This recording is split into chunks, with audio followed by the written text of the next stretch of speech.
الحمد لله نحمده ونستعينه ونستغفره ونؤمن به ونتوكل عليه ونعوذ بالله من شرور أنفسنا ومن سيئات أعمالنا من يهده الله فلا مضل له ومن يضلل فلا هادي له ونشهد أن لا إله إلا الله وحده لا شريك له ونشهد أن سيدنا وسندنا وحبيبنا وشفيعنا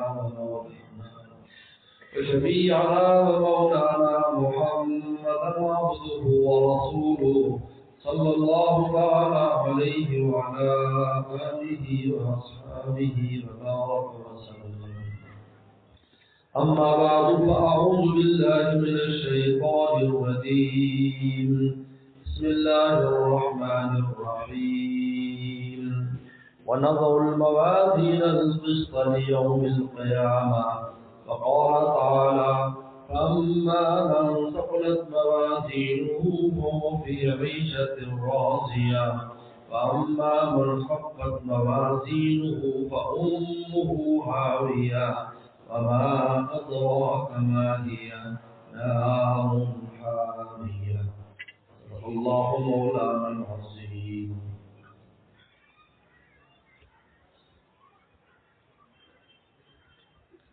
حضرات علماء کرام طلباء اعزام، میرے بہت بزرگ اور دوستوں، عالمات، فاضلات، طالبات اور میرے مومن، الحمدللہ سال کے 365 دن گزارنے کے بعد یہ مرحلہ آ پہنچا ہے. امام بخاری رحمۃ اللہ علیہ کی مایہ ناز کتاب کی آخری حدیث کی قرأت آپ کے سامنے تعبیر نے کی ہے، اور اب یہ فقیر مختصر اس کی تشریح آپ کے سامنے رکھے گا. امام بخاری رحمۃ اللہ علیہ نے اپنی زندگی میں بڑے مسائل اور بڑی تکالیف برداشت کی ہیں، علم کے حصول میں بھی اور علم کے نشر کرنے میں. اتنا بڑا انسان تھا امام بخاری، لیکن اہل علم کے ساتھ ہر زمانے میں جاہلوں نے بڑی دشمنی کی ہے. اہل علم کے دشمن جہلا ہوتے ہیں، وہ جہلا جو اپنی دنیاوی مراتب کی وجہ سے، دنیاوی منصبوں کی وجہ سے اپنے آپ کو اونچا سمجھتے ہیں، جبکہ حقیقت میں وہ اونچے نہیں ہوتے. لیکن مولانا جلال الدین رومی رحمہ اللہ نے بڑی پیاری بات کی ہے کہ جو چیز اللہ نے کافروں کو بھی دی ہو، اگر وہ چیز کسی کے پاس ہو تو وہ کوئی اعزاز کی بات نہیں ہے. اعزاز کی بات وہ چیز ہے جو خالص تیری ہو اور کسی اور کے پاس ہو. وہ صرف علم، روحانیت اور ایمان ہے. اس لیے مولانا رومی فرماتے تھے اللہ یہ سورج ہمارا نہیں ہے، یہ تو سب پر طلوع ہوتا ہے. ہمارا سورج وہ ہے تیرے قرب کا جو ہمارے دل میں طلوع ہو. تو جوہلا نے بڑی ہر زمانے میں اہل علم سے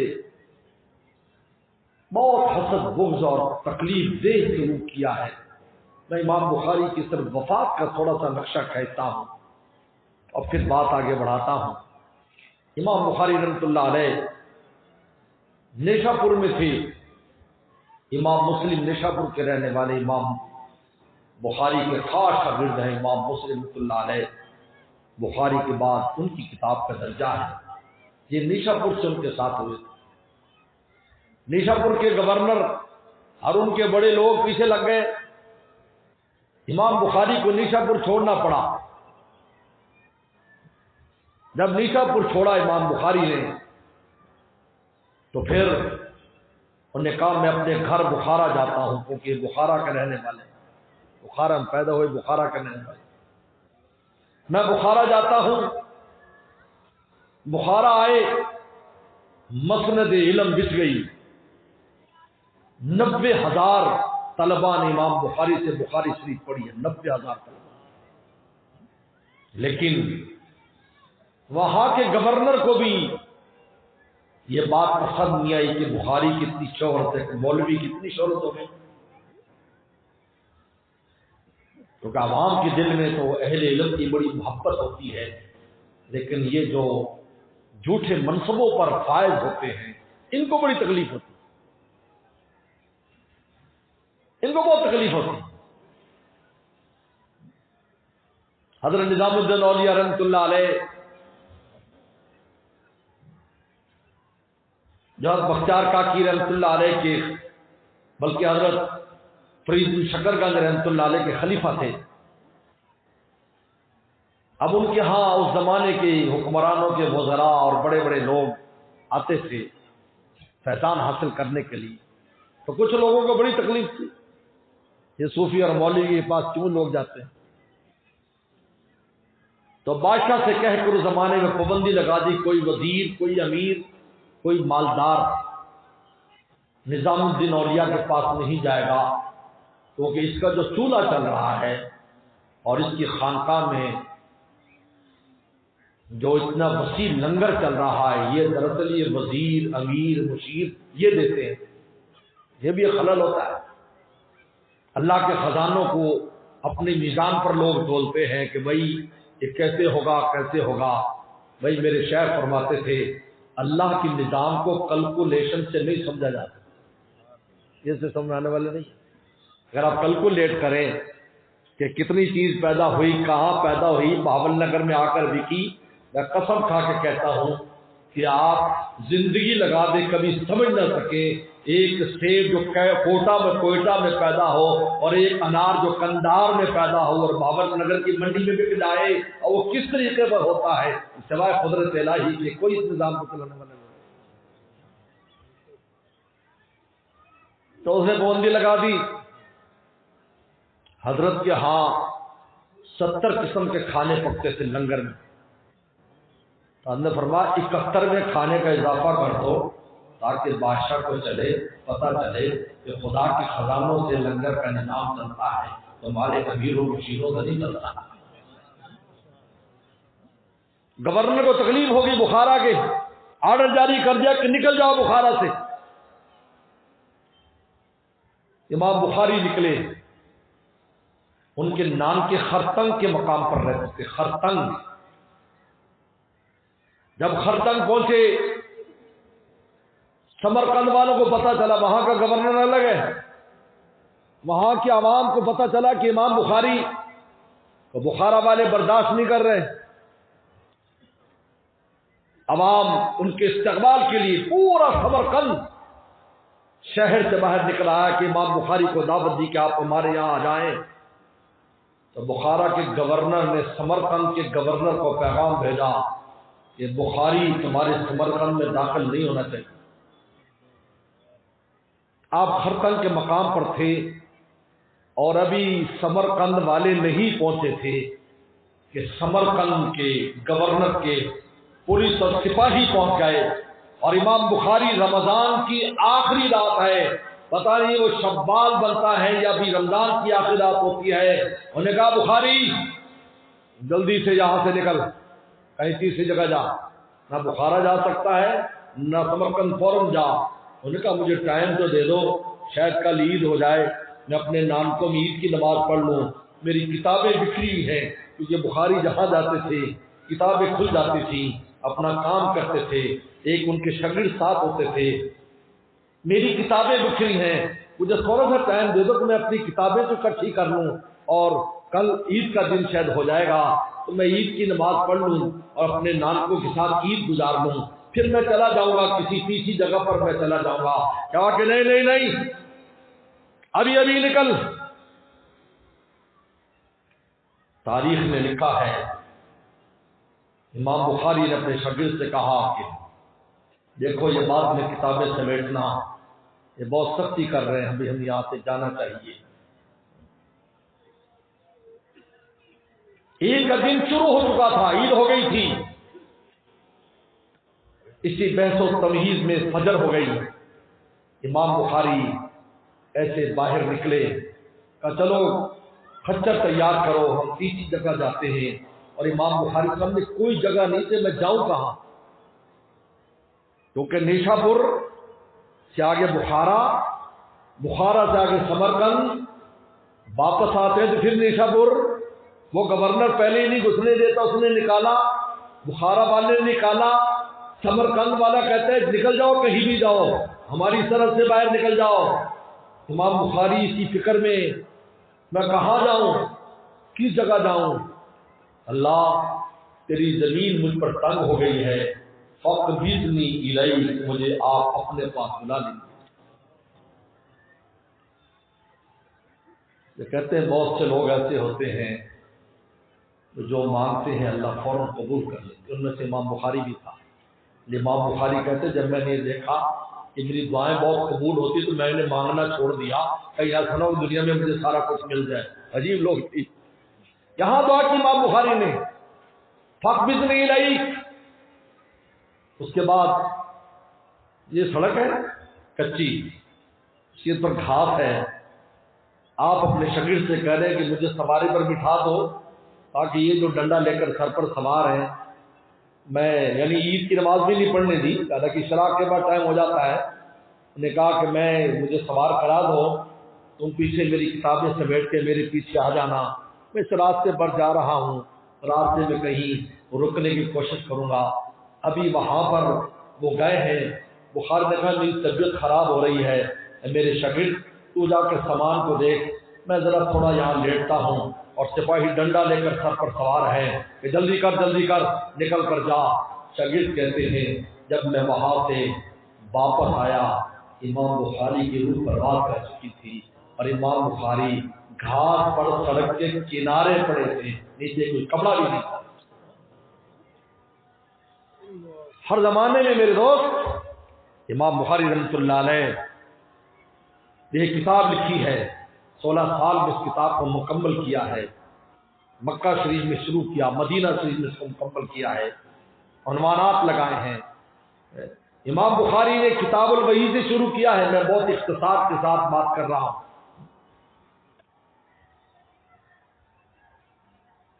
کتاب الوحی سے شروع کیا ہے، کتاب التوحید پر ختم کیا ہے۔ وحی اور توحید ایک ہی چیز ہے، کیونکہ نبیوں پر سب سے پہلی جو وحی آتی ہے، وما ارسلنا من قبلک من رسول الا نوحی الیہ انہ لا الہ الا انا فاعبدون۔ اللہ فرماتے ہیں ہم نے جب بھی کسی رسول کو بھیجا سب سے پہلے یہی بھیجی ہے، اللہ الہ الا انا، میرے علاوہ کوئی معبود نہیں۔ اور کتاب التوحید بھی اسی کا نام ہے، توحید بھی لا الہ الا اللہ کا نام توحید ہے، جو ایمان کی بنیاد ہے۔ ہر پیغمبر توحید سکھانے کے لیے آتا ہے کہ اللہ کے علاوہ کوئی معبود نہیں ہے، کوئی اس قابل نہیں تو عبادت کر۔ کیوں؟ عبادت نام ہے انتہائی درجے کی ذلت اختیار کرنا اس ذات کے سامنے جو انتہائی درجے کی بلند اور عرفہ، یہ بات کی تشریح، انتہائی درجے کی ذلت، کیونکہ ذلت کا سب سے اونچا مقام یہ ہے کہ انسان اپنی پیشانی کسی جگہ پر لگا دے، اس سے اونچی کوئی انسان کی ذلت نہیں۔ اس لیے اللہ نے انسان کا ایسے قد بنایا ہے، جانوروں کو دیکھ لے، دوسری جتنی مخلوقات کو دیکھ لے، وہ ایسے قد والی نہیں، اللہ نے اس کو ایسے اونچا رکھا ہے تاکہ اس کا سر اونچا رہے، کیونکہ میرا خلیفہ ہے، لیکن جب یہ سر جھکاتا ہے رکوع اور سجدے میں، اس سے اونچی کوئی ذلت کا مقام نہیں۔ فرمایا کہ جب انتہائی درجے کی ذلت اختیار کرنی ہے، اس ذات کے سامنے اختیار کر جو انتہائی درجے کی بلند اور برتر ہو، ایاک نعبد و ایاک نستعین۔ تو وحی میں بھی توحید اور کتاب التوحید میں بھی توحید، وہاں وحی کے طریقے بتائے، وحی کی عظمت بتائی، اور یہاں پر عقیدے کو بیان کیا۔ امام بخاری نے اللہ کی ذات اور صفات کو بیان کیا ہے کہ اللہ کی ذات ہے، اللہ کی صفات ہیں، اللہ کے اسماء ہیں، اللہ کے نام ہیں۔ یہ اللہ لفظ ذاتی نام ہے، باقی سارے صفاتی نام ہیں۔ وہ رؤوف ہے، رحیم ہے، غفور ہے، علیم ہے، سمیع ہے، بصیر ہے، یہ سب صفاتی نام ہے۔ اور اللہ یہ ذاتی نام ہے، اور اس اللہ کے نام کی خصوصیت بھی عجیب ہے۔ جس طرح ذات اللہ کی ایسی ہے، لم یلد ولم یولد، لفظ اللہ بھی عربی میں ایسا نام ہے جو نہ کسی سے نکلا ہے نہ آگے اس میں سے کوئی نام نکلتا ہے، اور نہ ہر لفظ میں سے بہت سے الفاظ نکلتے ہیں۔ ہر لفظ سے بہت سے الفاظ نکل سکتے ہیں، لیکن یہ لفظ اللہ ایسا ہے جب نہ مشتق ہے نہ مستقبل ہے، کیونکہ ایسی ذات پر دلال کر رہا ہے جو نہ لم یلد ہے ولم یولد۔ باقی سب صفاتی نام ہے۔ یہ اہل سنت والجماعت کا عقیدہ ہے کہ اللہ تعالیٰ کے ایک نام ذاتی ہے، باقی صفاتی نام ہے، بلکہ 500 تک صفاتی نام لکھے ہیں، 99 نام تو وہ ہیں جو ہماری کتابوں میں لکھے ہیں، اور بھی اللہ تعالیٰ کے بہت سے نام ہیں۔ اور قیامت کے دن پیغمبر سلام فرماتے ہیں اللہ تعالیٰ اپنے اور بھی ناموں کا مجھ پر الہام کریں گے، جن ناموں اور وہی کریں گے جن ناموں کے ذریعے میں اللہ تعالیٰ کو پکاروں گا اور اللہ کے دربار میں جا کے سجدہ کروں گا۔ اللہ فرمائیں گے ارفع راسک، اپنا سر اٹھا ہمارے محبوب، بول سر توتا، جو سوال کرے گا ہم تیرا سوال کو قبول کریں گے، وشفا تو شفا، جو سفارش کرے گا ہم قبول کریں گے۔ تو رسول اللہ فرمائے اللہ امتی امتی، میں اپنی امت کے لیے سوال کرتا ہوں، آپ ان کے لیے جنت کا فیصلہ کرنا۔ تو امام بخاری رحمۃ اللہ علیہ کتاب التوحید لا کر اللہ کی ذات اور صفات کو ثابت کرنے کے بعد آخر میں وزن اعمال کی حدیث لائے کہ اعمال کو تولا جائے گا۔ یہ امام بخاری نے بڑی ایک عجیب فکر انگیز بات باندھا ہے کہ دیکھو جتنے بھی تم نیکیاں کرتے ہو، زندگی تم نے نیکیوں میں گزار دی، دیکھنا یہ ہے کہ قیامت کے دن تمہاری نیکی کا کوئی وزن بھی ہوگا یا نہیں۔ یہ تم نے سوچنا ہے کہ میں جو کام کر رہا ہوں یہ وزن لائے گا یا نہیں۔ درخت لگا لیا تم نے اعمال کا، لیکن اس پر پھل بھی آتا ہے یا نہیں۔ اس لیے انما الاعمال بالنیات سے اپنی کتاب کو شروع کیا ہے کہ اگر نیت ہوگی، نیت تو پھل لائے گا، اگر نیت نہیں ہے تو کوئی پھل نہیں۔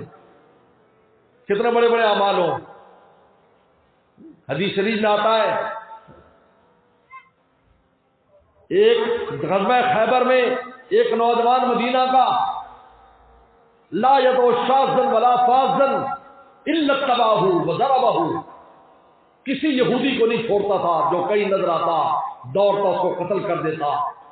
صحابہ اکرام نے کہا آج جتنا کام اور محنت اس شخص نے کی ہے جہاد میں کوئی ایسا کام نہیں کر سکا۔ آنے فرما انہو جہنمی، وہ جہنمی ہے۔ کہتے صحابہ اکرام فرماتے ہمارے رونگٹے کھڑے ہو گئے کہ آج سب سے زیادہ محنت اس شخص نے کی ہے، اور اللہ رسول فرمانے یہ جہنمی ہے۔ صحابہ نے کہا ہمیں رسول اللہ کی بات پر یقین تھا، تو ہم نے ایک سپاہی سے کہا، ایک ساتھی سے کہ تم پیچھے پیچھے رہو کہ اس کا انجام کیا ہوتا ہے یہ دیکھو۔ کہا اس کو چوٹ لگ گئی، کسی یہودی نے کوئی چیز ماری، اس کو چوٹ لگ گئی، اس کو اتنی تکلیف ہوئی کہ اس سے برداشت نہیں ہوئی، اور اس نے اپنی تلوار اپنے سینے پر رکھ کر اس پر جھول گیا اور تلوار اس کی پیٹھ میں سے نکل گئی۔ اس نے خودکشی کر لی، خودکشی کر کے وہ مر گیا۔ تو میں رسول اللہ کے پاس آیا، میں انک لرسول اللہ حقا، آپ اللہ کے سچے نبی ہیں، آپ نے جس کے بارے میں جہنمی کہا تھا وہ میں خودکشی کر کے جہنم میں چلا۔ اب ہوا کیا تھا؟ یہ جو شخص ہے دراصل یہ منافق تھا۔ ہوتا کیا تھا کہ جب بھی کوئی جنگ کا موقع آتا تو غائب ہو جاتا تھا مدینے سے، اور ویسے بڑی ڈنڈ بیٹھ کے نکالتا تھا، اپنے ڈولے شولے اور اپنے بازو دکھاتا رہتا تھا، اور بڑی شیخی قبیلے میں خاص طور پر بکھارتا رہتا، اور عورتوں کے سامنے خاص طور پر کہتا میں ایسا ہوں، میں ایسا ہوں، میں نے یہ کر دیا، میں نے وہ کر دیا، 30 مار خان اور شیر مار خان بنا رہتا، اس قسم کی باتیں کرتا۔ تو عورتوں نے جب یہ محسوس کیا کہ پہلی جنگ میں غائب ہو گیا، دوسری میں غائب ہو گیا، تیسری میں غائب ہو گیا، جنگوں کے موقع پر یہ غائب ہو جاتا ہے۔ غزوہ خیبر سن 6 ہجری میں ہوا ہے، اور 6 ہجری سے پہلے کئی واقعات ہو چکے تھے، اور قبیلے کی عورتوں نے اس کو پکڑ لیا کہ تو بڑا اپنے آپ کو فرنے خواہ بناتا ہے، لیکن جب بھی رسول اللہ صلی اللہ علیہ وسلم کو سخت وقت آتا ہے وہ عین غائب ہو جاتا ہے، ادھر ادھر کہیں نکل جاتا ہے۔ کس بات کا تو 30 مار خانہ بنا پھرتا ہے۔ تو اپنی اس ذلت کو مٹانے کے لیے وہ غزوہ خیبر میں شریک ہوا تھا، اور اس نے وہاں بڑی محنت کی، یہاں تک وہ مر گیا اس کے اندر، لیکن اس میں یہ جہنمی ہے کیونکہ اس کی نیت بھی ٹھیک نہیں تھی، وہ اللہ کے رضا اللہ کے لیے نہیں کر رہا تھا، بلکہ وہ کس کے لیے کر رہا تھا؟ وہ شہرت کے لیے کر رہا تھا، اپنی ذلت مٹانے کے لیے کر رہا تھا۔ اور ادھر دوسرا واقعہ غزوہ احد میں ہوتا ہے، ایک کافر آتا ہے پورے کا پورا لوہے میں ڈھپا، اس نے اپنے آپ اتنا لوہا پہنا ہوا ہے، سر پہ خود رکھا ہے، بازوں پر بھی لوہا چڑھایا، زرہ پہنی، ٹانگوں پر بھی۔ رسول اللہ خدمت میں آیا کہ میں آپ کی مدد کرنے آیا، مجھے پتا چلا یہ ظالم لوگ آپ کو رہنے نہیں دیتے، حالانکہ آپ تو مکہ چھوڑ آئے لیکن یہ پھر ظالم پیچھے آ جاتے ہیں۔ بعض کافروں میں بھی اچھے مزاج کے لوگ ہوتے ہیں، منصف مزاج کے لوگ ہوتے ہیں۔ انہوں نے کہا میں اس لیے آیا آپ کی مدد کروں۔ فرمایا لا استعین بکافر، فرمایا کسی کافر سے مدد نہیں لیتا۔ کیا کروں پھر؟ کہ اسلم ثم جاہد، پہلے اسلام قبول کر پھر جہاد کر۔ رسول اللہ کے ہاتھ میں اسلام قبول کیا اور میدان احد میں اترا، اور جاتے ہی اس نے جنگ کی اور اس کے ہاتھ میں وہ شہید ہو گیا۔ رسول اللہ کو صحابہ نے کہا حضرت وہ جو کافر ابھی مسلمان ہو کر گیا ہے وہ شہید ہو گیا، اور فرمایا عمل قلیلا واجر کثیرا، فرمایا عمل تو تھوڑا سا کیا کہ صرف کلمہ پڑھا ہے، نماز نہیں پڑھی، میری لمبی صحبت نہیں اٹھائی، روزے نہیں رکھے، دوسری کوئی نیکی نہیں کی، فرمایا لیکن جنت الفردوس میں چلا گیا، ادھر کب آ گیا؟ یہ ہے امام بخاری رحمۃ اللہ علیہ نے تنبیہ کی ہے کہ اگر آپ چاہتے اپنے اعمال کا فضل، اپنے اعمال میں نیت کو درست کرو، تم کیوں کر رہے ہو سفر کو؟ اگر نیت اعلیٰ ہوگی، داؤد صلی اللہ علیہ وسلم نے پوچھا تھا اللہ میزان دیکھنا چاہتا ہوں، جب میزان دکھائی اللہ نے بے ہوش ہو گئے۔ کہ اے داؤد کیوں بے ہوش ہو گیا؟ اللہ اتنا بڑا میزان جس کے ایک پلڑے میں 7 آسمان 7 زمین آ سکے، کون ہے اپنی نیکیوں سے اس کو بھرنے والا؟ اللہ تعالیٰ نے فرمایا داؤد اگر میری رضا کے لیے ایک کھجور کو اللہ کے راستے میں دے، میرے راستے میں دے، میں اس کھجور کو اتنا بڑا کر دوں گا کہ اکیلی کھجور میزان کے پردے کو بھر دے۔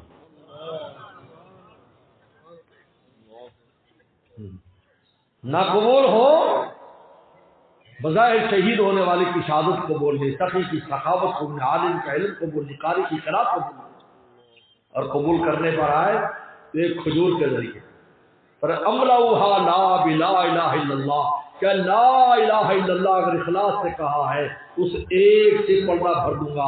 چنانچہ حدیث بطاقہ موجود ہے جس میں آتا ہے کہ ایک آدمی لایا جائے گا، 99 دفتر اس کے گناہوں کے ہوں گے، وہ گناہوں کے پردے میں بائیں طرف والا پردہ گناہوں کا اس پر رکھا جائے گا، دائیں میں ایک چھوٹی سی پرچی رکھی جائے گی اور وہ پرچی والا پردہ نیچے ہو جائے گا، گناہوں کا پردہ اوپر ہو جائے گا۔ اعلان ہوگا اس کو جنت میں بھیج دو۔ اے اللہ یہ کون سی میری تھوڑی سی نیکی ہے؟ کہا تو نے اخلاص سے جو لا الہ پڑھا، یہ کلمہ ایمان والا نہیں ہے، ایمان کے بعد کا کلمہ ہے کہ تو نے ایک بار لا الہ اخلاص سے کہا تھا، ہم نے اس کو تولا ہے اور سن اس میں میرا نام ہے، اور میرے نام کے برابر کس شے کا وزن ہو سکتا ہے؟ بخشش ہوگی۔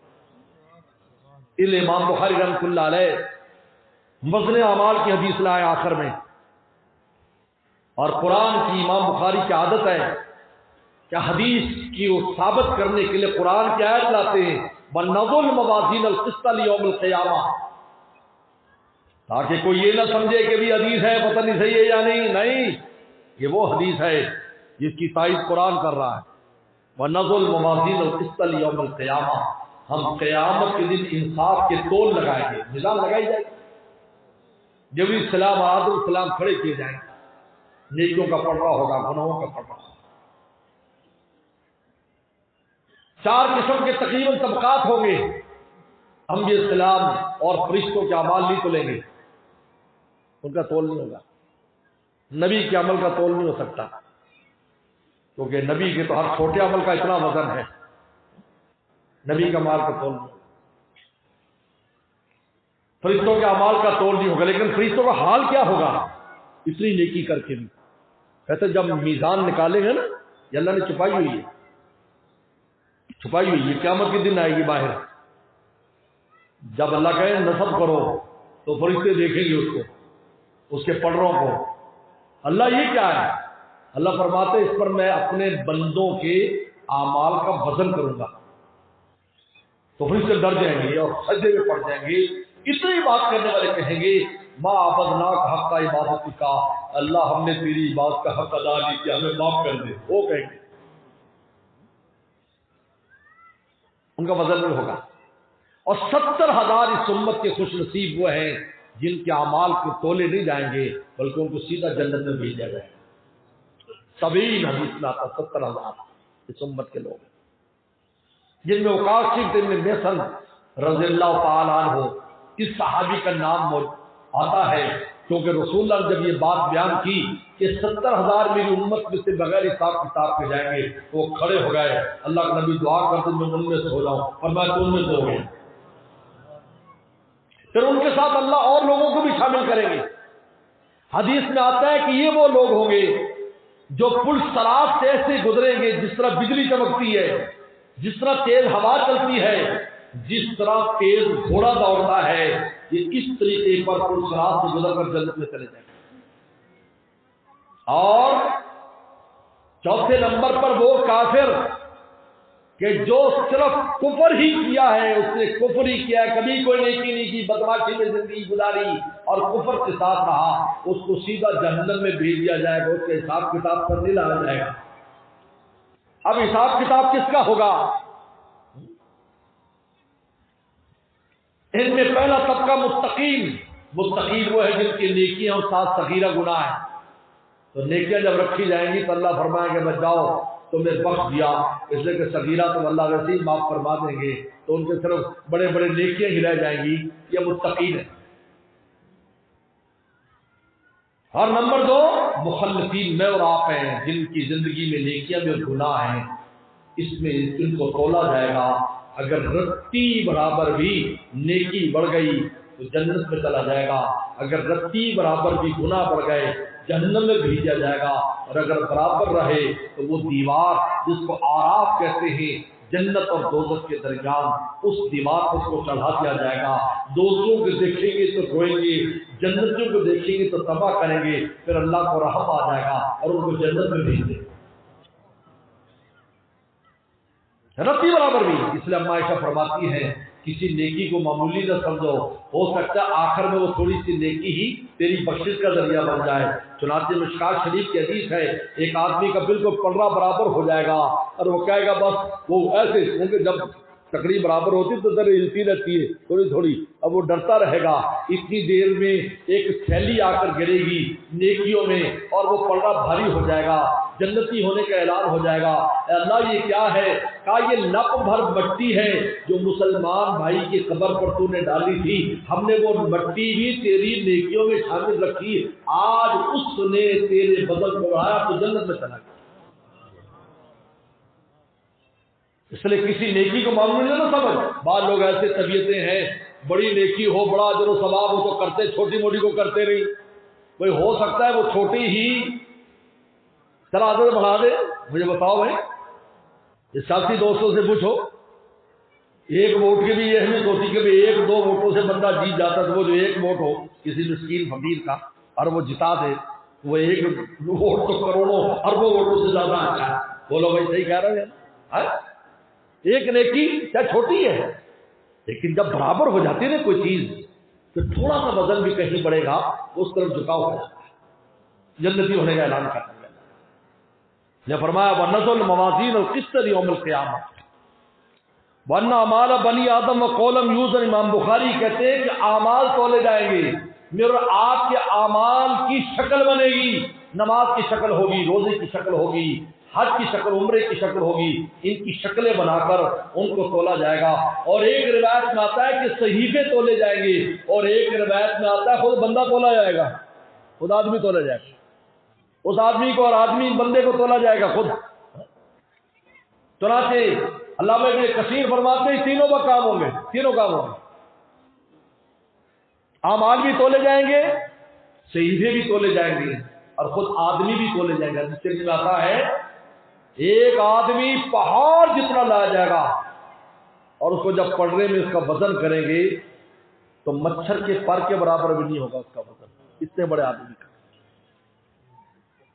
اور آپ نے عبداللہ بن مسعود سے فرمایا تھا یہ جو میرا صحابی عبداللہ ہے اس کے پاؤں کا وزن میزان میں اتنا ہوگا جتنا احد پہاڑ کا وزن ہے، صرف پاؤں۔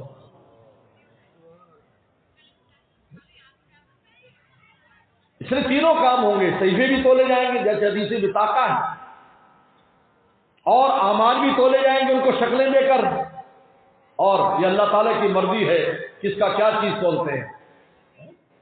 چاہے ایک آدمی کا بچہ فوت ہو جائے بچپن میں اور وہ صبر کرے، کہتے وہ بچے کو بھی میزان میں نیکیوں کے ڈال دیا جائے گا، اس کا بھی جو 5 10 20 کلو وزن ہے وہ بھی اس کے نیکیوں کے پڑھنے میں ہوگا، آخر میں پتہ نہیں کتنے کلو کا ہو جائے گا۔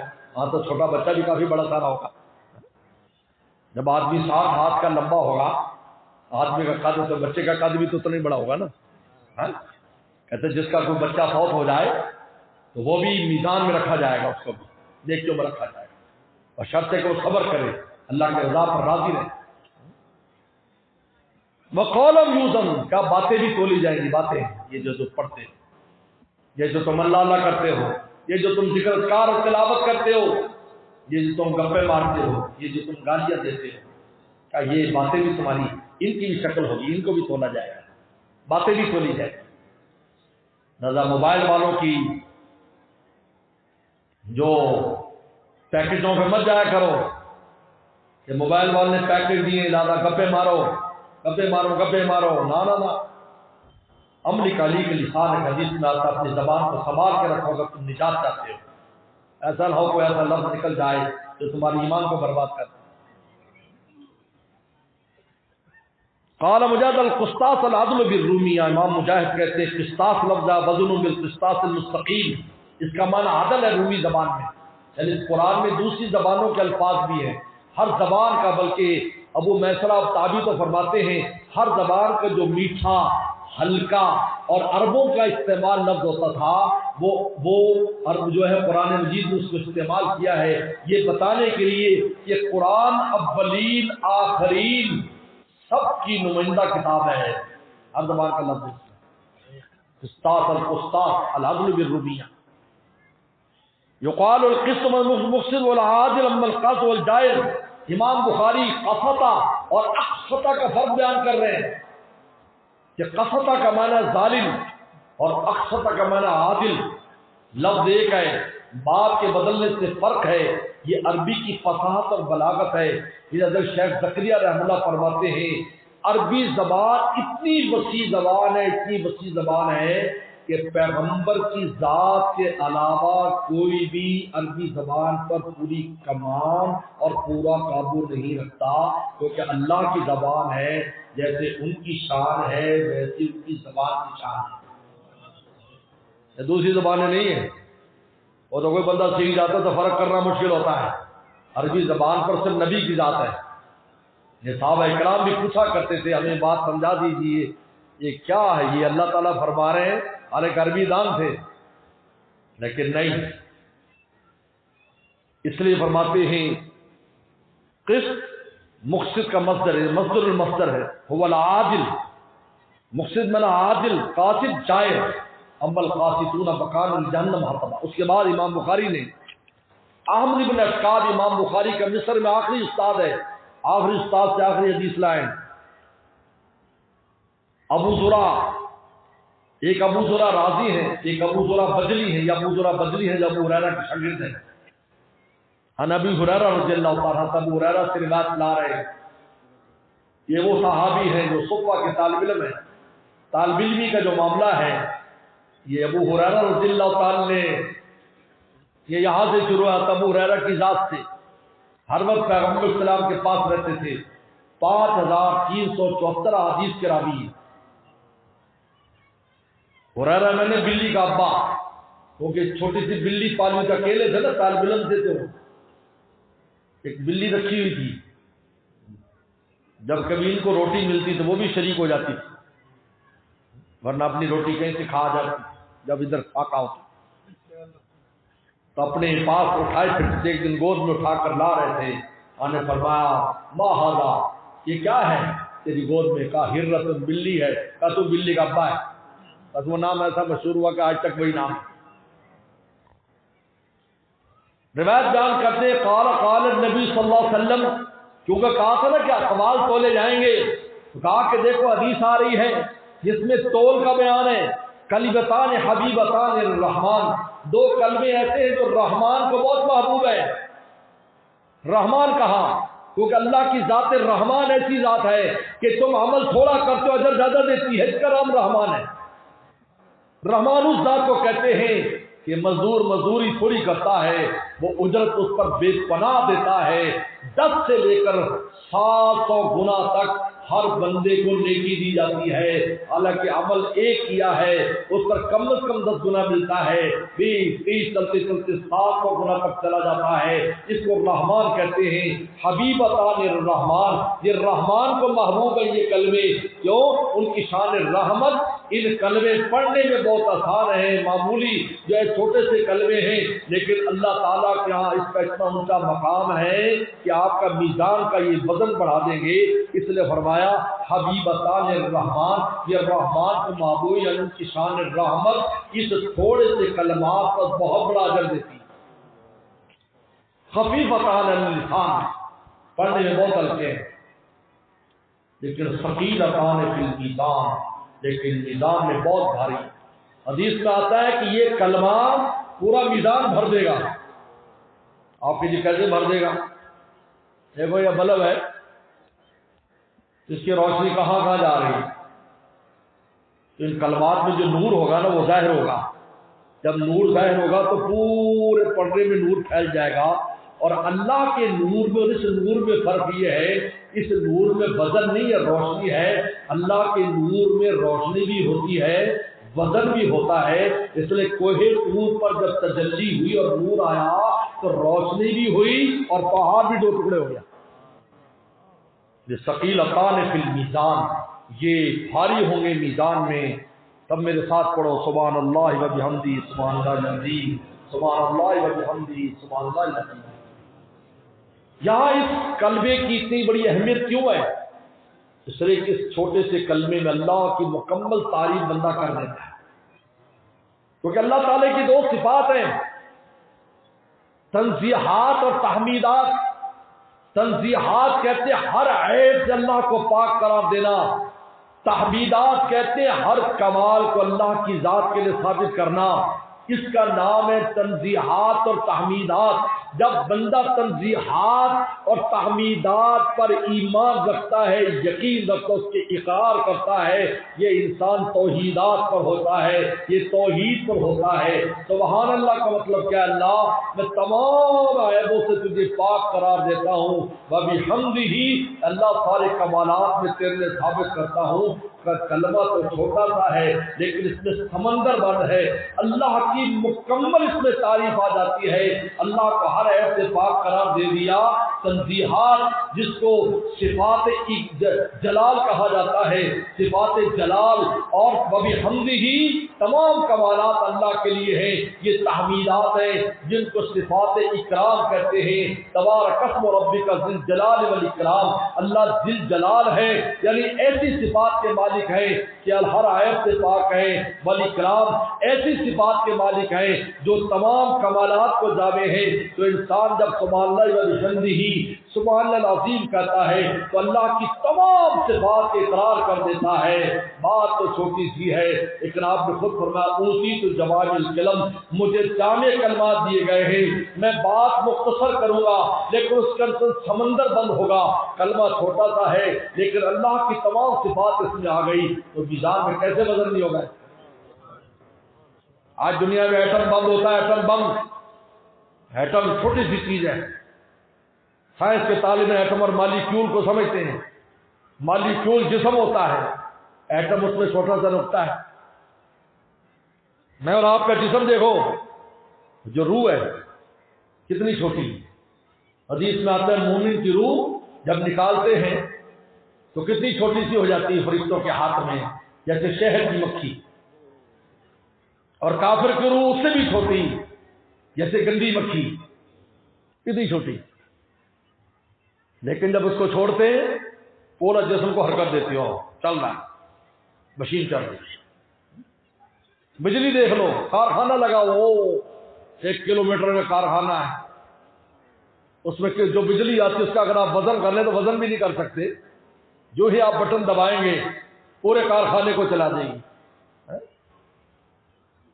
بس اس سے آپ بات سمجھ لیں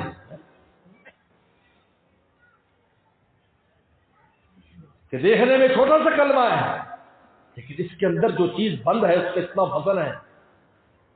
جیسے ایٹم بم ہوتا ہے وہ چھوٹا سا ہے، اس لیے ہمارے والد رحمۃ اللہ علیہ کی نصیحت کرتے تھے ہمیشہ کہ دیکھو اخلاص ایٹم بم ہے، فرماتے ہیں اخلاص، اگر اخلاص کسی بندے کے پاس ہو تو جس طرح ایک ایٹم بم پورے ملک کے لیے کافی ہوتا ہے، دنیا کے لیے کافی ہوتا ہے۔ امریکہ نے ہیروشیما ناگاساکی پر 2 ایٹم بم مارے تھے اور پوری دنیا کی جنگ جیت گیا اور آج تک مسلط ہے۔ میرے والد صاحب فرماتے تھے اخلاص ایٹم بم ہے، اگر کسی بندے کے پاس ہو تو ایک آدمی پورے عالم کے لیے کافی ہے۔ یا یہ جو گلشن آپ کے سامنے 82 سال کے بعد آج 82واں یہ جلسہ ہے، 82واں ختم بخاری ہے، کوئی 1-2 دن کی بات نہیں ہے، یہ ان کے اخلاص کی وجہ سے چل رہا ہے اور قیامت تک انشاءاللہ چلتا رہے گا۔ مولانا رومی فرماتے ہیں اگر گیتی سراسر باد گیرت، اگر پوری دنیا ہوائیں اور آندھی بن جائے، پوری دنیا میں آندھی چلنے لگ جائے، نہ کوئی مکان بچے نہ کوئی دکان بچے، اگر گیتی سراسر باد گیرت چراغے مقبلہ ہر کے نہ گیرت، تاکہ مقبولوں کے چراغ کبھی بجھنے والے نہیں۔ یہ سبحان اللہ بحمدہ سبحان اللہ العظیم سبحان اللہ سبحان کا من بندہ سب بھی سبحان اللہ، میں اللہ کی پاکی جان کرتا ہوں اور عیب سے وبحمدہ، اور تمام کمالات اللہ کے لیے ثابت کرتا ہوں۔ سبحان اللہ العظیم، میں پاکی بیان کرتا ہوں اللہ تعالی کے لیے بڑی عظمتوں والے ہیں، اس میں تکرار کیا ہے، سبحان اللہ میں تکرار ہے، کیوں؟ اس لیے کہ عیب والی چیزوں کو ہم سمجھتے ہیں، کھانا عیب ہے اللہ کی ذات کے لیے، پینا عیب ہے اللہ کی ذات کے لیے، مکان عیب ہے اللہ کی ذات کے لیے، اولاد عیب ہے اللہ تعالیٰ کی ذات کے لیے، بیوی عیب ہے اللہ تعالیٰ کی ذات کے لیے۔ میں اور آپ سمجھتے ہیں، ہم تنزیہات کو سمجھتے ہیں، تعمیرات نہیں سمجھتے۔ اللہ کا کس درجے کی قوت ہے، کس درجے کی قدرت ہے، کس درجے کا علم ہے، کس درجے کی سمع ہے، کس درجے کی بصر ہے، کس درجے کا کلام ہے، یہ ہمیں سمجھ میں نہیں آتا۔ لہٰذا اس کا ایک بار اقرار کروایا، تنزیہات کا 2 بار اقرار کرایا کہ جو تم سمجھتے ہو اس کا بار بار اقرار کرو، اور جو تمہاری سمجھ سے بالا اس کا تمہیں ایک بار اقرار کرنا بس کافی ہے، کیونکہ حقیقت تم نہیں سمجھ سکتے ہو۔ تو سبحان اللہ العظیم سبحان اللہ الحمدی سبحان اللہ العظیم پر لا کر جو ہے نا اس کتاب کو ختم کیا ہے۔ اور سبحان اللہ حدیث شریف میں آتا ہے مجلس کے آخر میں سبحان اللہ پڑھے جاتے سارے گناہ معاف ہو جاتے ہیں۔ حدیث بھی عجیب ہے، یہ پورے سال کے ہم نے مجلس کی طلبہ کے ساتھ، اور امام بخاری نے 16 سال کی مجلس حدیث کے ساتھ، اور آپ نے آج مجلس کی 2-4 گھنٹے ہمارے ساتھ۔ اب یہ جب میں نے حدیث پڑھی اور آپ نے بھی زبان سے ادا کی، ہم سب کی سال بھر کی گناہیں بھی معاف، اور امام بخاری کی 16 سال میں جو محنت کی تھی اس میں کمی بیشی معاف، اور میری آپ کی 2-4 گھنٹے کی یہاں بیٹھنے میں جو کوتاہیاں معاف، نیکیاں لکھی گئیں، کوتاہیاں معاف ہو گئیں۔